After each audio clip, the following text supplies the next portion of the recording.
चलिए शुरू करते हैं क्वेश्चन के साथ। क्वेश्चन क्या कह रहा है, which substrate shows more inverted product. Case 1 दे रखा है, केस 2 दे रखा है। इसमें बताना पड़ेगा कौन सा प्रोडक्ट ज़्यादा इन्वर्टेड होगा। तो इसका आंसर डिस्कशन करते हैं। इसका एक थ्योरी पोर्शन होता है, उसको कहते हैं हम लोग शील्डिंग इफेक्ट।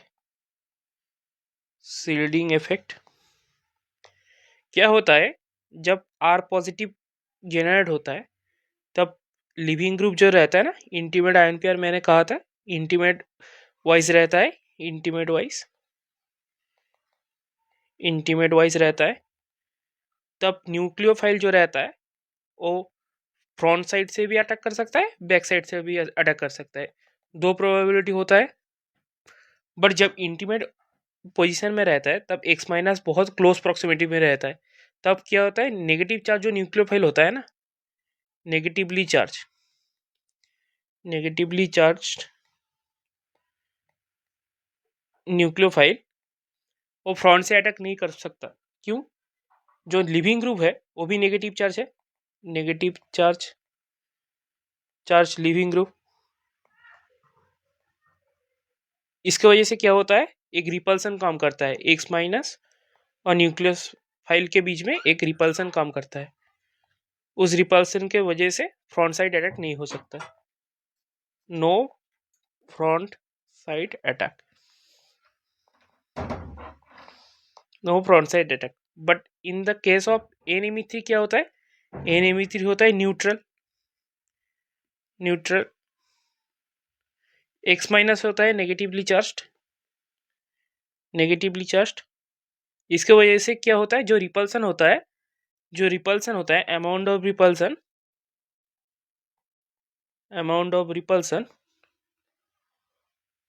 वो क्या रहता है, वो कम होता है।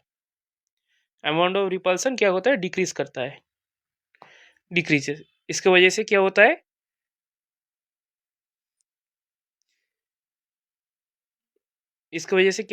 NMe3 प्लस जो रिएक्शन करके NMe3 जनरेट कर रहा है वो न्यूक्लियोफाइल के साथ रिएक्ट नहीं करता, वो तो इन्वर्टेड प्रोडक्ट नहीं दिखा रहा। तो केस 2 हमारा मोर इन्वर्टेड प्रोडक्ट बोला है, तो मोर इन्वर्टेड प्रोडक्ट होगा केस 1। चलिए शुरू करते हैं SN1 के बारे में। SN1 पिछले दिन मैंने क्या पढ़ाया था, SN1 का rate, energy profile diagram, evidences of carbocation और SN1 के रेट के बारे में फुल्ली डिटेल्स में पढ़ाया था। आज पढ़ेंगे SN1 किस फैक्टर पे डिपेंड करता है। तो पहले लिख दूँ, RX जो सबस्ट्रेट होता है वो RDS में जाता है, जाके R प्लस X माइनस होता है, न्यूक्लियोफाइल आता है और रिएक्ट करता है।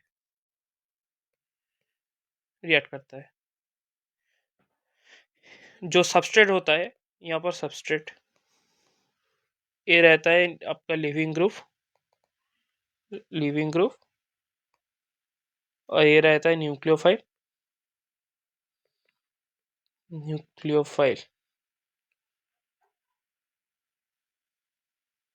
और एक रहता है सॉल्वेंट। तो पहले देखेंगे हम सबस्ट्रेट के ऊपर कैसे डिपेंड करता है SN1।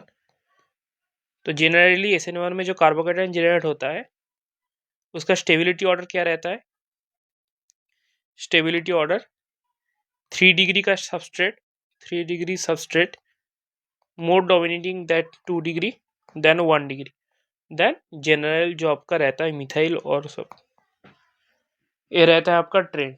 तो कैसे होता है, सपोज एक है 3 डिग्री, एक है 2 डिग्री, एक है 1 डिग्री और जनरल रहता है। इसका रेट ऑर्डर क्या रहता है, रेट ऑर्डर तो 3 डिग्री ज़्यादा रहता है, 3 डिग्री ज़्यादा देन 2 डिग्री, 3 डिग्री ज़्यादा than 2 degree than 1 degree than general से ज़्यादा ऊपर रहता है। तो ये रहता है SN1 सबस्ट्रेट का जो SN1 रहता है वो कैसे रहता है, 3 डिग्री ज़्यादा रहता है, फिर 2 डिग्री देन वो 1 डिग्री। आइए देखते हैं सबस्ट्रेट के ऊपर कैसे कैसे और भी डिपेंड करता है। जो आपका CH3X होता है आपका CH3X और CH3CH2X, इसमें बैड SN1 होता है। क्यों? ये सब है नॉर्मल, 1 डिग्री भी नहीं है, ये सब नॉर्मल है, इसलिए इसका बैड SN1 होता है। और we can say that no SN1, no SN1। फिर रहता है आपका 2 degree, it good SN1, good SN1। फिर रहता है आपका एलाइलिक पोजीशन में, इसे रहता है फाइन SN1, SN1 अच्छा होता है। फिर रहता है आपका बेंजाइलिक पोजीशन में SN1, ये भी रहता है फाइन SN1। फिर रहता है 3 डिग्री, 3 डिग्री, ये रहता है एक्सीलेंट SN1, SN1 सबसे बढ़िया होता है। फिर रहता है लिविंग ग्रुप के साथ अटैच, इसमें भी SN1 बहुत बढ़िया देता है। आप लोगों को ये चीज़ सब याद रखना पड़ेगा, कौन से चीज़ में SN1 ज़्यादा अच्छा होगा। इसमें भी होगा excellent SN1, excellent SN1।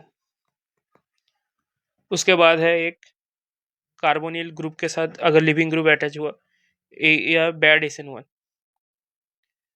Bad SN1। उसके बाद है अगर ब्रीच हेड कार्बन के ऊपर SN1 होगा, तब क्या होगा? No SN1, no SN1। ऐसे ही सबस्ट्रेट के ऊपर डिपेंड करता है कौन सा SN1 बढ़िया देगा, कौन सा SN1 अच्छा नहीं देगा, ऐसे ऊपर डिपेंड करता है सबस्ट्रेट के ऊपर। एक क्वेश्चन कर लेते हैं हम लोग। क्वेश्चन दे रहा है ACl है, NH के ऊपर Cl है और एक Cl है, 1 2 3। रेट ऑफ SN1 क्या होगा?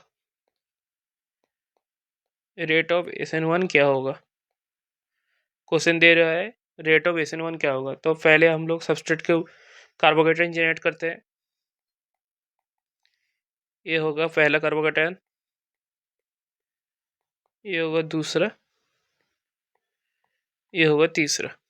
तो पहले कार्बोकेटायन में oxygen plus M mesomeric effect दिखाएगा, नाइट्रोजन प्लस भी प्लस एम दिखाएगा, बट यहाँ पर क्या होगा? हाइपर कॉन्जुगेशन होगा, यहाँ पर प्लस एच होगा, plus M more dominating than plus H. ये हम लोग GOC में जब पढ़ेंगे वहाँ पर पढ़ेंगे, हाइपर कॉन्जुगेशन लेस डोमिनेटिंग होता है मेसोमरी इफेक्ट के कंपैरिजन में।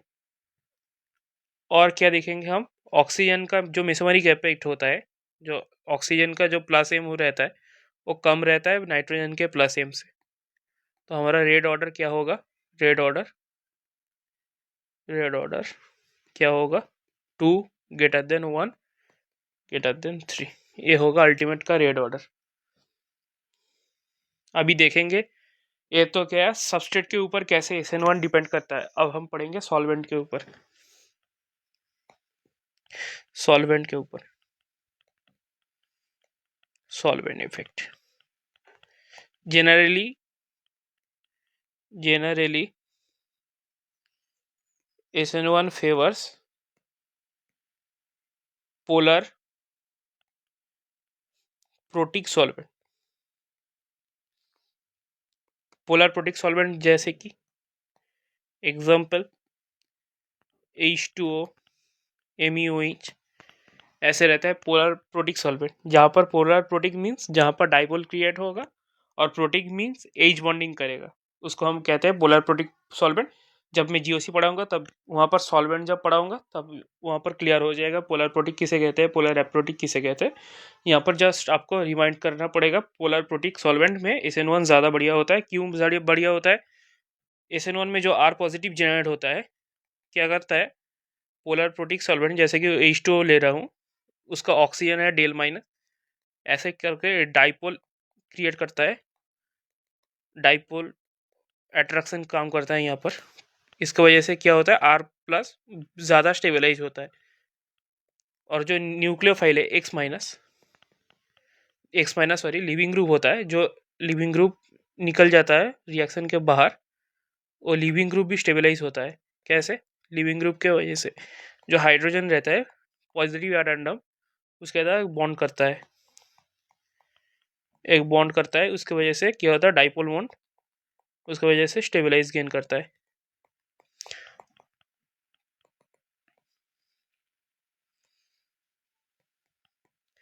ऐसे SN1 फेवर करता है पोलर प्रोटिक सॉल्वेंट को।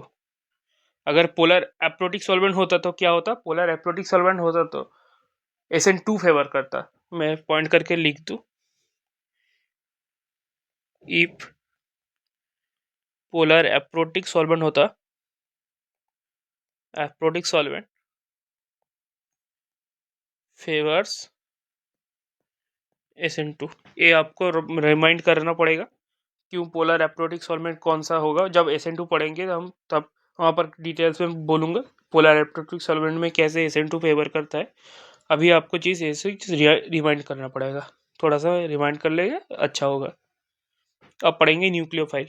न्यूक्लियोफाइल के ऊपर SN1 कैसे डिपेंड करता है।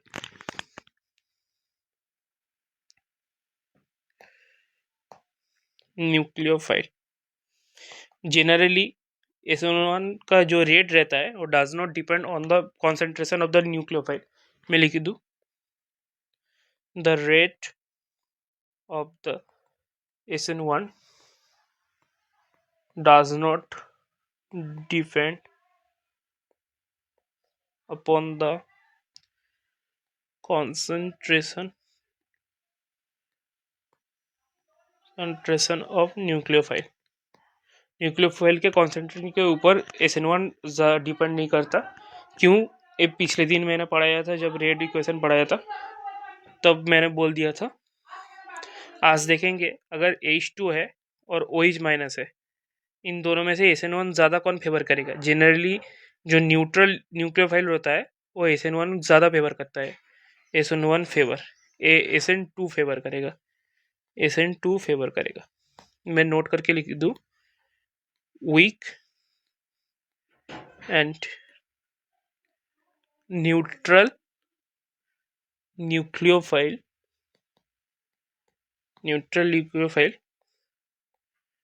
Favours SN1। एक गया न्यूक्लियोफाइल। अब पढ़ेंगे, अब क्या पढ़ेंगे, अब पढ़ेंगे लिविंग ग्रुप के बारे में। Leaving group, leaving group, leaving group कैसा रहता है SN1 के ऊपर।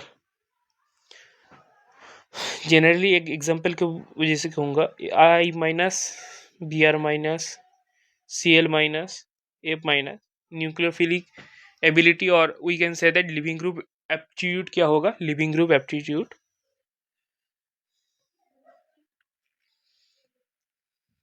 लिविंग ग्रुप एबिलिटी तो जनरली I माइनस का सबसे ज़्यादा होगा, उसके बाद Br माइनस, उसके बाद Cl माइनस, देन उसके बाद F माइनस। क्यों होता है,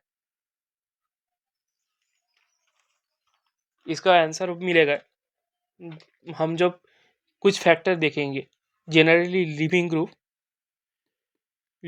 एबिलिटी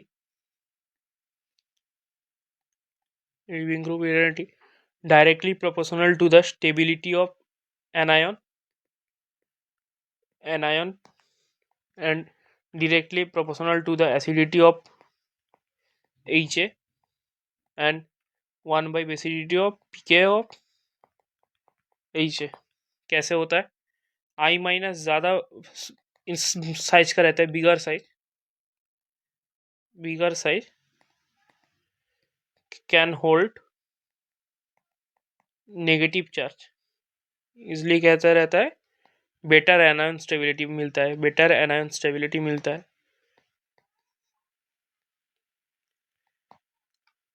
बेटर एनायन स्टेबिलिटी मिलता है comparative to Br minus Cl minus and I minus, इसलिए ज़्यादा रहता है। दूसरा पॉइंट था हमारा एसिडिटी। HI उससे ज़्यादा, उससे कम एसिड रहता है HBr, उससे कम HCl, देन उससे कम H। ये रहता है आपका एसिडिटी ऑर्डर। एसिडिटी ऑर्डर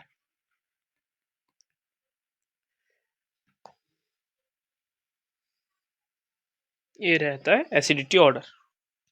तो पहले हम लोग ने क्या पढ़ा, सबस्ट्रेट के ऊपर SN1 कैसे डिपेंड करता है। उसके बाद हमने पढ़ा सॉल्वेंट के ऊपर SN1 कैसे डिपेंड करता है। उसके बाद हमने पढ़ा न्यूक्लियोफाइल के ऊपर SN1 कैसे डिपेंड करता है। उसके बाद हमने पढ़ा लिविंग ग्रुप के ऊपर SN1 कैसे डिपेंड करता है। तो यही था SN1 के बारे में। अब कुछ एग्जाम्पल करेंगे, उससे पहले पढ़ लेते हैं सॉल्वोलाइसिस क्या होता है। सॉल्वोलाइसिस, सॉल्वोलाइसिस, when solvent is our nucleophile, or we can say that, or we can say that nucleophile behave as a solvent, as a solvent,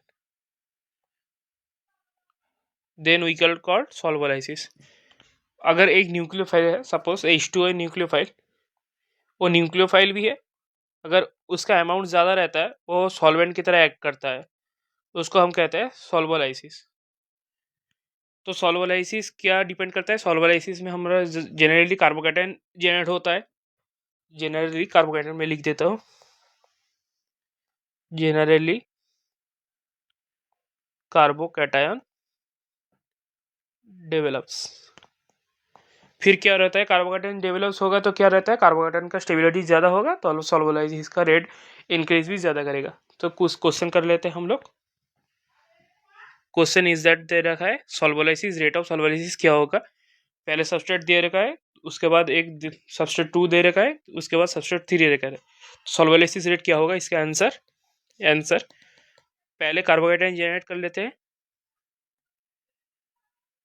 Br- जब लीव कर जाएगा तब कार्बोकैटायन ये जनरेट होगा। तब एक ए स्पीसीज कैसा रहता है, एरोमेटिक स्पीसीज रहता है। एरोमेटिक एक ऐसा रहता है एंटी एरोमेटिक। एरोमेटिक कौन होता है, एंटी एरोमेटिक क्या होता है, सब पढ़ाऊंगा जब GOC पढ़ाऊंगा। अभी आप लोगों को चीज़ थोड़ा सा खटक रहा होगा, मैं भी समझ रहा हूँ, जब GOC पढ़ाऊंगा तो इजी हो जाएगा ये चीज़। और ये है breach head carbon, breach head carbon.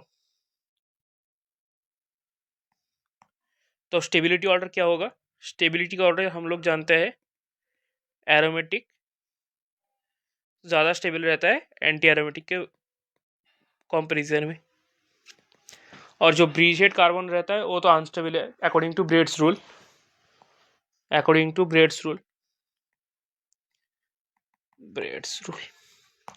तब स्टेबिलिटी ऑर्डर क्या होगा, 1 ग्रेटर देन 2 ग्रेटर देन 3।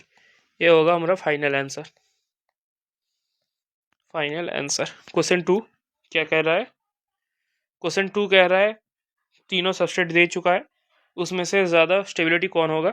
चलिए पहले हम लोग Br- कर देते, Br को लीव कर देते, कार्बोकैटायन जनरेट कर रहे हैं क्योंकि सॉल्वोलाइसिस कह रहा है।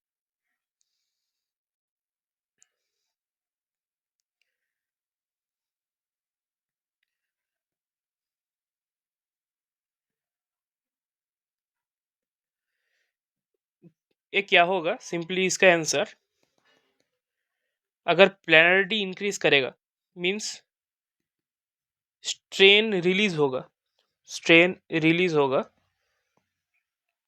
तब क्या होगा, कार्बोकैटायन स्टेबिलाईज होगा,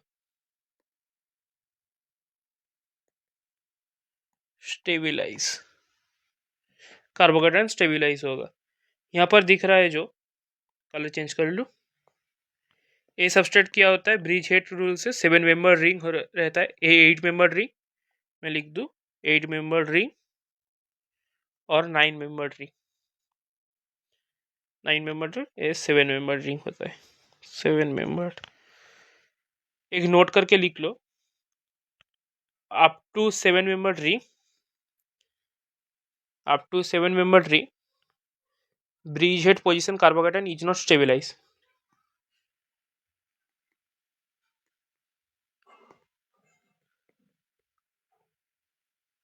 is not stabilize।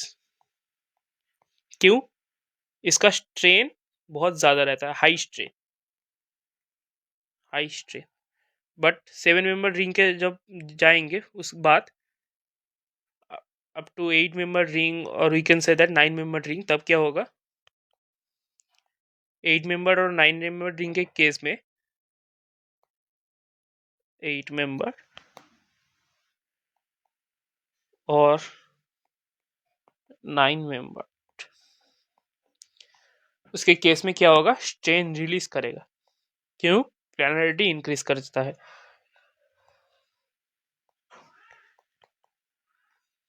प्लानरिटी इंक्रीजेस, तो हमारा स्टेबिलिटी ऑर्डर क्या होगा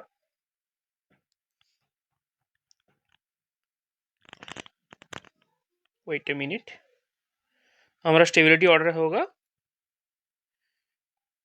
3 greater than 2 greater than 1, 3 greater than, sorry 3 greater than 2 greater than 1। ये चीज आपको रिमाइंड करना पड़ेगा। और एक क्वेश्चन है BCl B है और एक सबसेट है O है, इसमें से रेट ऑफ सॉल्वोलिसिस क्या होगा। पहले हम लोगों का काम कार्बोकेटाइन जनरेट करने का, कार्बोकेटाइन जनरेट कर दो, SN1 दिखाएगा ये भी।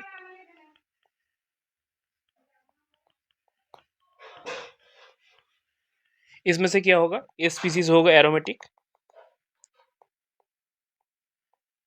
एरोमेटिक, और ये क्या होगा एंटी एरोमेटिक। तो ज़्यादा स्टेबल कौन होगा, एरोमेटिक होगा। आज के लिए बस इतना ही। ये था SN1 के बारे में फुली डिटेल्स में, SN1 क्या होता है क्या नहीं होता, सॉल्वोलाइसिस क्या होता है, उसका एग्जांपल हमने देखा, रेट देखा, सब कुछ हमने डिटेल्स में डिस्कशन किया। सो दैट्स फॉर टुडे, मिलते हैं अगले क्लास में।